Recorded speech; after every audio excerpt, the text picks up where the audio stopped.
Simula sa alitan, nauwi sa barilan ang taasan ng boses ng magkapitbahay sa Teresa Rizal.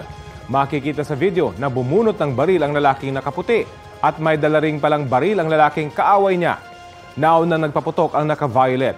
Mahigit 10 putok ng baril ang narinig sa lugar. Nagtatakbo ang mga residente.